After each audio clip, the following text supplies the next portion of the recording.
અગર આપણે as a banking પેકમાંથી હમણાં જોશું તો પ્રાઇવેટ બેંક્સ અને પીએસયુ બેંક્સ બેઉ જ આપણને તરફથી ઘણું સારું અહીંયા મોમેન્ટમ અહીંયા આપણને જોવા મળી રહ્યું છે.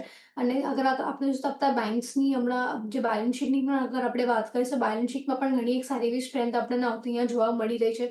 આપણને જે કંપની બધા બેંક્સનું જે આપણને કેપેક્સ પણ આપણે જે એક્સપેક્ટેશન્સ અહીંયા આપણે લાવી રહ્યા છીએ એ પણ ઘણી સારી બની રહી છે. સાથે નિમ માર્જિન્સમાં ઘણું સારું એક અહીંયા આપણને એક એક્સપાન્શન જોવા મળ્યું છે. એમાંથી અગર આપણે પીએસયુ બેંક્સની આપણે સૌ પહેલા વાત કરશું પીએસયુ બેંક્સમાં આપણે ઓલરેડી જે એક સારી એવી આપણને ગ્રોથ અહીંયા જોવા મળી છે. અને જેવી રીતના આપણે હમણાં થોડી વાર પહેલા એસબીઆઈની માટે પણ આપણે વાત કરી હતી. સો yes SBI one of the આપણે જોઈ શકીએ છીએ આપણે ફોકસ રાખવું હોય તો ઘણું સારું એક આપણને ત્યાં કામકાજ જોવા મળી રહ્યું છે. પ્રાઇવેટ બેંક્સમાંથી અગર આપણે જોશું તો આઈસીઆઈસીઆઈ બેંક છે, એક્સિસ બેંક છે, એચડીએફસી બેંક છે. આ બધા બેંક્સના અંદર ઘણી સારી એવી આપણને ગ્રોથ અહીંયા આપણે જોઈ રહ્યા છે. અને ફંડામેન્ટલી આપણે હરેક પેરામીટર્સ પર જે ગ્રોથ આપણે એક્સપેક્ટ કરી રહ્યા છીએ એનું આઉટલુક પણ ઘણું પોઝિટિવ છે. જેવી રીતે બધા બેંક્સનું આપણે ક્રેડિટ રેશિયોસમાં સુધારો જોયેલા છે.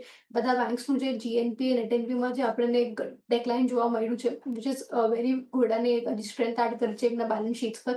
સો યસ પીએસયુ અને પ્રાઇવેટ બેંક્સમાં અગર આપણને એક નજર રાખવી હોય તો આપણે આ બધા બેંક્સના પર એક ફોકસ રાખી શકીએ છીએ. ઓકે, તો ઘણી બધી તમને અહીંયા